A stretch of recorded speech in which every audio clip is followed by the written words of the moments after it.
What society really think about empath? Hey everyone, ever wonder what people think about empath? It's pretty fascinating, right? Like these folks have this superpower of understanding other feelings on a whole other level. Today, we are diving deep into how people see empath and what makes them tick.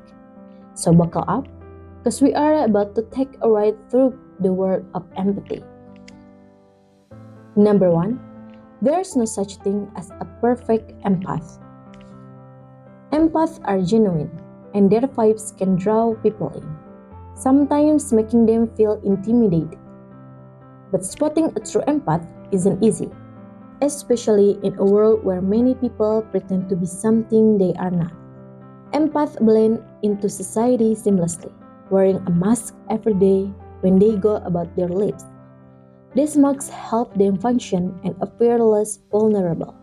That's why some might mistake them for a regular folks who aren't in touch with their feelings.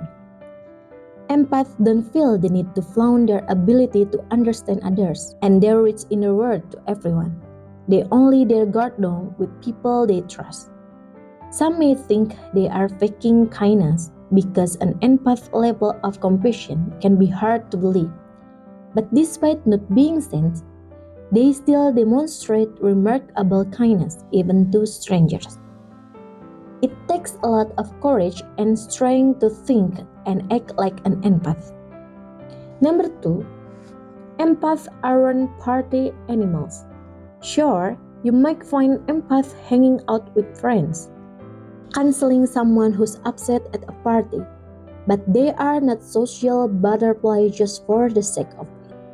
When they talk to someone, it's not merely wasting the time. They are aiming for a deeper connection. They are not big fans of a large crowd, loud noise, and wild parties. They are there for meaningful conversation and genuine connection. If an empath starts a conversation with you, it means they are genuinely interested in what you have to say.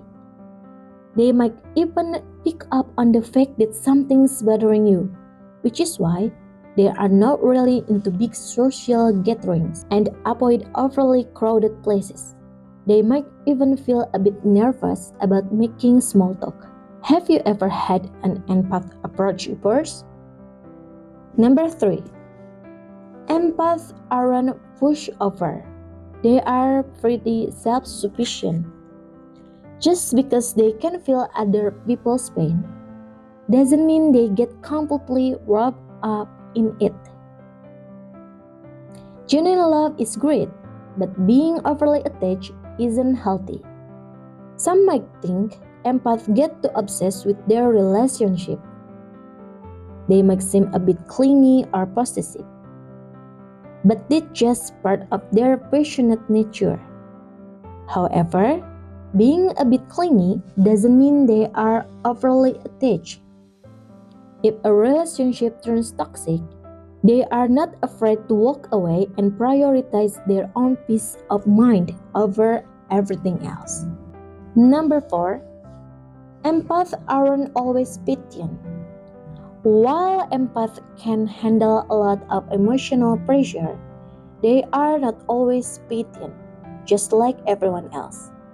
They get angry, frustrated, disappointed, and they can hold a grudge. Life stresses can push them to their limits. They are not immune to feeling down when things get too overwhelming.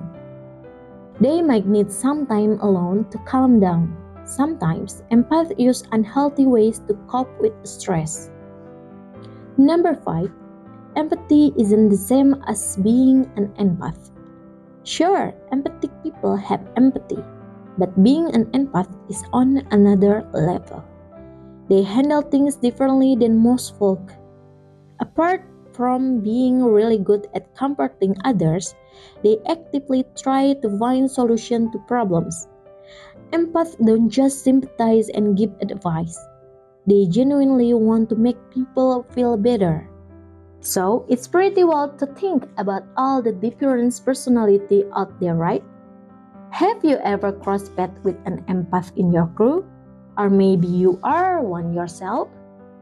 Let me know in the comments.